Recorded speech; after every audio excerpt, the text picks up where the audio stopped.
तो hello students, आप सभी का स्वागत है हमारे एक न्यू वीडियो में। तो आज हम देखने वाले हैं क्लास 11 का होम साइंस का मॉडल क्वेश्चन पेपर, जो कि आपके एग्जाम के लिए बहुत ही ज़्यादा इंपॉर्टेंट है। तो आप लोग प्लीज़ वीडियो को स्किप मत करेगा और वीडियो को पूरा देखिएगा, क्योंकि यहाँ पे अब जितने भी सारे क्वेश्चन है बहुत ही ज़्यादा इंपॉर्टेंट होने वाले हैं। ठीक है, तो देखते हैं हमारा फटाफट से क्वेश्चन यहाँ पे क्या है। अगर हमारे चैनल पहली बार आए तो चैनल को सब्सक्राइब कर लीजिएगा और कमेंट में बताइएगा कि आपको वीडियो कैसा लगा। तो यहाँ पे देखते हैं हमारा क्वेश्चन नंबर पहला है कि गृह विज्ञान का उद्देश्य क्या है। तो गृह विज्ञान का उद्देश्य क्या है, तो यहाँ पे हमारा पहला इसका जो आंसर है वो सी, यानी कि पारिवारिक जीवन को उत्तम एवं सुख सुविधापूर्ण बनाना। उसके बाद यहाँ पर क्वेश्चन नंबर दूसरा है कि गृह विज्ञान का ज्ञान उपयोगी है। तो गृह विज्ञान का ज्ञान जो है वो उपयोगी है, तो किसके लिए उपयोगी? केवल बालिकाओं के लिए, केवल विवाहितों के लिए, परिवार के सभी सदस्यों के लिए, या किसी के लिए भी नहीं। तो टू का जो हमारा आंसर है वो सी, यानी कि परिवार के सभी सदस्य के लिए गृह विज्ञान का ज्ञान वो क्या है, बहुत उपयोगी है। अब हम देखते हैं क्वेश्चन नंबर 3।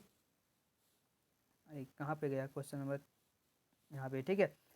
कि संघर्ष, तूफान व विरोध की अवस्था होती है। जो संघर्ष, तूफान व विरोध की अवस्था होती है तो क्या होती है? बाल अवस्था होती है, या शैशवावस्था, या किशोरावस्था, या प्रौढ़ा अवस्था। तो थर्ड का जो हमारा आंसर है वो हो जाएगा सी, यानी कि शैशवावस्था। ठीक है, सॉरी किशोरावस्था। ठीक है, किशोरावस्था हो जाएगा सी, यानी कि तीसरा। अब हम देखते हैं क्वेश्चन नंबर 4 की एडो एडोलसेंस शब्द है। एडोलसेंस शब्द क्या है? तो एक लैटिन भाषा का, जर्मनी भाषा का, अंग्रेजी भाषा का, या हिंदी भाषा का। तो फोर्थ का जो हमारा आंसर है वो जगह ए, यानी कि लैटिन भाषा का है एडोलसेंस शब्द। ठीक है, अब हम देखते हैं क्वेश्चन नंबर 5। कहाँ पे है क्वेश्चन नंबर 5 यार? यहाँ पे हमारा क्वेश्चन नंबर 5 है कि यौन अंगों के विकास के परिणाम स्वरूप। तो 5 का जो हमारा आंसर है वो जाएगा डी, यानी कि उपयुक्त सही परिवर्तन, यानी कि यौन अंगों में वृद्धि होती है। उसके बाद यौन अंगों की सक्रियता व क्षमता बढ़ती है।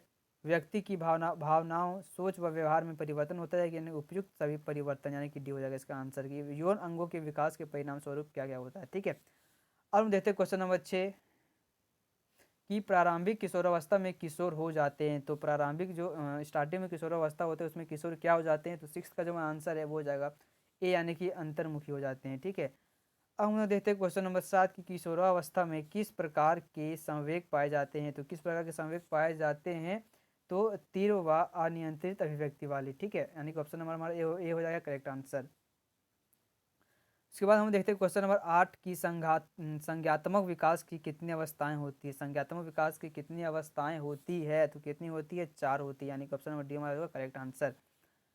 अब उसके बाद हम देखते हैं क्वेश्चन नंबर 9 की किशोरावस्था में व्यवसाय के उचित चुनाव के लिए आवश्यक है। तो क्या आवश्यक है व्यवसाय के लिए? तो 9 का जो हमारा आंसर है वो जाएगा सी, यानी कि मित्रों से पूछना, यानी कि ऑप्शन सॉरी अभिरुचि तथा व्यावसायिक परामर्शदाता की राय जानना। ठीक है, ऑप्शन नंबर सी हमारा रहेगा राइट आंसर। ठीक है, ये हमारा नहीं होगा। ठीक है, उसके बाद हम देखते हैं क्वेश्चन नंबर 10 कि किशोरावस्था में एनीमिया से बचाव के उपाय हैं। तो किशोरावस्था में एनीमिया के बचाव के उपाय क्या हैं? तो 10 का जो हमारा आंसर है वो जाएगा सी, यानी कि संतुलित पौष्टिक तथा लो लवण युक्त आहार ग्रहण करना। तो ये हमारा ऑप्शन नंबर सी हो जाएगा राइट आंसर। उसके बाद देखते हैं क्वेश्चन नंबर 11 की जन्मजात व्यक्ति भिन्नता के लिए प्रमुख रूप से कौन सा कारक जिम्मेदार है। तो कौन सा कारक जिम्मेदार है? तो 11 का जो हमारा आंसर है वो हो जाएगा बी, यानी कि जाति तथा धर्म। ठीक है, और अब हम लोग देखते हैं क्वेश्चन नंबर 12 की व्यक्तिगत भिन्नता का प्रमुख कारण है। तो व्यक्तिगत भिन्नता का प्रमुख कारण क्या है? तो प्रमुख कारण हो जाएगा अनुवांशिक तथा पर्यावरण, का ऑप्शन नंबर ए हो जाएगा करेक्ट आंसर। उसके बाद हम देखते हैं क्वेश्चन नंबर 12 हो गया। ठीक है, उसके बाद देखते हैं हम लोग क्वेश्चन नंबर 13 की किशोर के विकास से महत्वपूर्ण योगदान होता है। तो होता है किसमें? तो परिवार में, व्यवस्था में, साथी समूह में, या ऑप्शन नंबर एक उधर एक हमारा डी। तो 13 का जो हमारा आंसर है वो हो जाएगा डी। ठीक है, यानी कि हमारा इसका जो आंसर है वो हो जाएगा इनमें से सभी। ठीक है, यानी कि परिवार, व्यवस्था, साथी समूह, ये हमारा सब हो जाएगा इसका आंसर। उसके बाद देते हैं क्वेश्चन नंबर 14 कि किशोरा अवस्था में किशोर एवं किशोरियों का भोजन होना चाहिए। तो किशोर एवं किशोरियों का भोजन कैसा होना चाहिए? तो 14 का जो हमारा आंसर है वो सी, यानी कि सभी पोषक तत्वों से भरपूर तथा पर्याप्त मात्रा वाला। अब हम देखते हैं क्वेश्चन नंबर 15 की मोटापे की स्थिति में क्या होता है? तो मांसपेशी बढ़ जाती है, रक्त बढ़ जाता है, मय ऊतकों में वसा की मात्रा एकत्र हो जाती है, शरीर की ये अस्थियाँ बढ़ जाती हैं। तो मोटापे की स्थिति क्या होती है? तो 15 का जो हमारा आंसर है वो सी, यानी कि वासामय ऊतकों में वसा की मात्रा एकत्र हो जाती है, जिससे क्या होता है? हम लोग मोटा हो जाते हैं। ठीक है, उसके बाद हम देते हैं क्वेश्चन नंबर 16 की धूम्रपान का सर्वाधिक प्रतिकूल प्रभाव पड़ता है, किसमें प्रभाव पड़ता है सबसे ज़्यादा, तो श्वसन तंत्र पर प्रभाव पड़ता है, यानी कि किडनी से। ठीक है, ऑप्शन नंबर ये हमारा करेक्ट आंसर हो जाएगा। उसके बाद देते हैं क्वेश्चन नंबर 17 कि इनमें से कौन सा किशोर अपराध का लक्षण नहीं है, तो क्या कौन सा अपराध नहीं है किशोर में। ठीक है, तो 17 का जो हमारा आंसर है वो डी, यानी कक्षा में कार्य पूरा ना कर पाना, कक्षा में कार्य पूरा ना कर पाना, ये हमारा अपराध नहीं, लक्षण नहीं है। ठीक है, समझ देते हैं क्वेश्चन नंबर हमारा 18 की क्या है, जनसंख्या शिक्षा का प्रमुख रूप से किस संबंध है, जनसंख्या शिक्षा का प्रमुख रूप से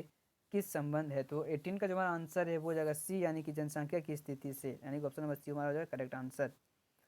अब हम देखते हैं क्वेश्चन नंबर 19 की स्वास्थ्य का आयाम है, स्वास्थ्य का आयाम क्या है, तो शारीरिक, मानसिक, सामाजिक या ये सभी, तो इसका हमारा आंसर हो जाएगा डी, यानी कि ये सभी। हम लोग को स्वस्थ रहना, शारीरिक रूप से भी स्वस्थ रहना चाहिए, मानसिक रूप से, सामाजिक रूप से भी स्वस्थ रहना चाहिए, तो इसका स्वास्थ्य का आयाम क्या है, तो ये सभी हमारे ऑप्शन नंबर डी हो जाएगा राइट आंसर। हम देखते हैं क्वेश्चन नंबर 20 की पौष्टिक तत्व नहीं, तो इनमें से पौष्टिक तत्व क्या नहीं है, तो 20 का जो हमारा आंसर है वो हो जाएगा डी, यानी कि आहार। ठीक है, यानी कि इसमें कोई चीज़ बताया नहीं गया कि आहार में कुछ भी हो सकता है नॉर्मल के लिए, तो पौष्टिक नहीं भी हो सकता है, हो भी सकता है। ठीक है, तो इसका हमारा आंसर हो डी, यानी कि आहार। अब हम देते हैं क्वेश्चन नंबर 21 की अपर्याप्त पोषण के लक्षण है, तो अपर्याप्त पोषण के लक्षण क्या हैं, तो 21 का जो हमारा आंसर होगा डी, यानी कि इनमें सभी, यानी कि शरीर का भार कम होना, ये भी हमारा है, रक्त की कमी, ये भी, शरीर की रोग प्रतिरोधक क्षमता का ह्रास होना, तो इसका हमारा आंसर होगा डी, यानी कि ये सभी। अब हम देखते हैं क्वेश्चन नंबर 22 क्वेश्चन 22 है कि हमारा ऊर्जा उत्पन्न करने वाला पोषक तत्व है, तो ऐसा कौन सा तत्व जिससे ऊर्जा उत्पन्न होता है, तो 22 का जो हमारा आंसर है वो हो जाएगा ए, यानी कार्बोहाइड्रेट, यानी कि जब हम लोग चावल खाते हैं तो हम लोग उससे क्या मिलता है, एनर्जी मिलता है, यानी कि चावल में जो होता है कार्बोहाइड्रेट होता है। ठीक है, उसके बाद हम देखते हैं क्वेश्चन नंबर 23 की सुरक्षात्मक पोषक तत्व है, सुरक्षात्मक पोषक तत्व क्या है, तो 23 का जो हमारा आंसर है वो हो जाएगा डी, यानी कि विटामिन। विटामिन से क्या होता है, सुरक्षा में मिलता है। ठीक है, यानी कि ये सुरक्षात्मक तत्व हमारा हो जाएगा। समझ लेते क्वेश्चन 24 की आयोडीन की कमी से होने वाला रोग, तो आयोडीन की कमी से कौन सा रोग होता है, तो घेंगा होता है। ठीक है, यानी कि ऑप्शन नंबर बी हमारा हो जाएगा करेक्ट आंसर। उसके बाद देते हैं क्वेश्चन नंबर 25 की विटामिन ए की अधिक मात्रा में पाया जाता है, विटामिन ए अधिक मात्रा में पाया जाता है, तो अधिक मात्रा किस में पाया जाता है, तो 25 का जो हमारा आंसर है वो हो जाएगा बी, यानी कि कद्दू में हमारा क्या पाया जाता है, विटामिन ए बहुत ज़्यादा पाया जाता है। हमारा क्वेश्चन नंबर है 26 की जल में विलायी विटामिन है, तो जल में कौन सा विटामिन मिल जाता है, 26 का जो हमारा आंसर है वो हो जाएगा ए, यानी कि विटामिन सी। अब हम देखते हैं क्वेश्चन नंबर 27, क्वेश्चन नंबर 27 की हरे पत्तों में पाया जाता है, हरे पत्तों में क्या पाया जाता है, तो 27 का जो हमारा आंसर है वो हो जाएगा बी, यानी कि खनिज लवण पाया जाता है हरा पत्ता में, यानी कि ऑप्शन नंबर बी हमारा हो जाएगा राइट आंसर। अब हम देखते हैं क्वेश्चन नंबर 28 की दूध में नहीं होता, दूध में क्या नहीं होता है, तो दूध में क्या नहीं होता है, तो लोहा नहीं होता है, यानी कि प्रोटीन होता है, कार्बोहाइड्रेट होता है, विटामिन भी होता है, लेकिन दूध लोहा नहीं होता है उसमें। ठीक है, यानी कि आयरन। उसके बाद हम देते हैं क्वेश्चन नंबर 29 की संतुलित आहार का अव्यय है, तो संतुलित आहार का अव्यय क्या है, तो 29 का जो हमारा आंसर है वो डी, कि इनमें सभी, यानी कि प्रोटीन, वसा, कार्बोहाइड्रेट, यही सभी हो जाएगा। ठीक है, अब हम देखते हैं क्वेश्चन नंबर 30 कि सब्जियों को धोना चाहिए, सब्जी को कब धोना चाहिए, छीलने से पहले, काटने से पहले, काटने के बाद, या कभी नहीं, तो कब धोना चाहिए, छीलने से पहले सब्जियों को हम लोग क्या करना चाहिए, धो लेना चाहिए। ठीक है, जब धोने के बाद हम लोग क्या करें, तो उससे पोषक तत्व जो है वो भी धुल जाते हैं साथ में। ठीक है, अब देखते हैं क्वेश्चन नंबर 31 की जल के माध्यम से पकाया गया भोजन, तो क्या होता है, गरिष्ठ हो जाता है, सुपाच्य हो जाता है, अपाच्य हो जाता है, या स्वादिष्ट हो जाता है, तो 31 का जो हमारा आंसर है वो हो जाएगा बी, यानी कि सुपाच्य हो जाता है। ठीक है, यानी कि ऑप्शन बी हमारा हो जाएगा करेक्ट आंसर। अब हम देखते हैं क्वेश्चन नंबर 32 कि पारिवारिक साधन है, तो पारिवारिक साधन क्या है, तो 32 का जो हमारा आंसर है वो हो जाएगा डी, यानी कि पारिवारिक आवश्यकताओं की पूर्ति हेतु, यानी कि ऑप्शन नंबर डी हमारा हो जाएगा करेक्ट आंसर। अब हम देखते हैं क्वेश्चन नंबर 33 की संसाधनों से अधिक लाभ प्राप्त करने के लिए आवश्यक है, तो संसाधनों से अधिक लाभ प्राप्त करने के लिए क्या आवश्यक है, तो 33 का जो हमारा आंसर है वो हो जाएगा बी, यानी कि साधनों का उचित प्रबंधन करना, यानी कि ऑप्शन नंबर बी हो जाए हमारा हो जाएगा करेक्ट आंसर।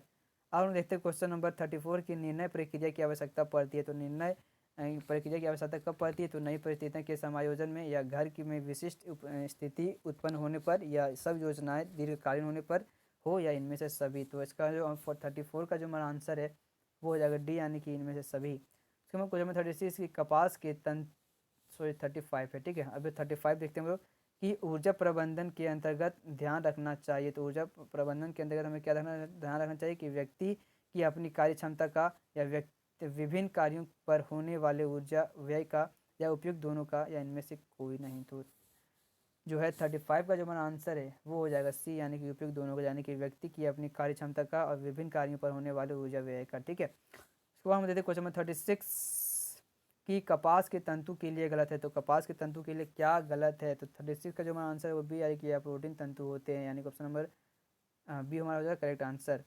अब हम देते हैं क्वेश्चन नंबर 37 की नायलॉन तंतुओं का निर्माण होता है। तो नायलॉन तंतुओं का निर्माण कैसे होता है? रासायनिक विधि द्वारा, यांत्रिक विधि द्वारा, भौतिक विधि द्वारा, इनमें से कोई नहीं। 37 का जो हमारा आंसर है वो जगह ए, यानी कि रासायनिक विधि द्वारा होता है नायलॉन का निर्माण। अब हम देते हैं क्वेश्चन नंबर 38 की क्षार से संपर्क में ऊन के तंतु क्या हो जाते हैं? निखर जाते हैं, मजबूत हो जाते हैं, नष्ट हो जाते हैं या कोई प्रभाव नहीं पड़ता। तो 38 का जो हमारा आंसर है वो हो जाएगा सी, यानी कि नष्ट हो जाते हैं। ठीक है, क्षार अगर मिलेगा तो ये क्या हो जाएगा? हमारा नष्ट हो जाएगा। ठीक है, यानी ऑप्शन नंबर सी हमारा होगा करेक्ट आंसर। अब हम देते हैं क्वेश्चन नंबर 39 की निम्नलिखित में कौन सा मिश्रित वस्त्र है? तो मिश्रित वस्त्र इसमें से कौन सा है?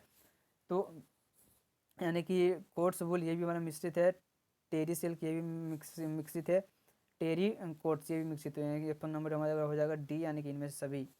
अब हम देखते हैं क्वेश्चन नंबर 14 की ट्विल बुनाई वाले वस्त्र में धरियाँ दिखाई पड़ती है। तो धरी दिखाई पड़ती क्या? सीधी, गोल, तिरछी या घुमावदार। तो 14 का जो हमारा आंसर है वो जगह सी, यानी कि तिरछी दिखाई पड़ती है। तो गाइज यहाँ पे हमारा जो इसका ऑब्जेक्टिव क्वेश्चन कंप्लीट हो चुका है। नेक्स्ट वीडियो में हम लोग इसका और भी ऑब्जेक्टिव क्वेश्चन करने वाले हैं। तो अगर वीडियो आपको थोड़ा सा भी अच्छा लगे तो प्लीज़ वीडियो को लाइक कर देगा, चैनल को सब्सक्राइब करिएगा। तो मिलते हैं फिर से एक न्यू वीडियो में, तब तक के लिए जय हिंद दोस्तों।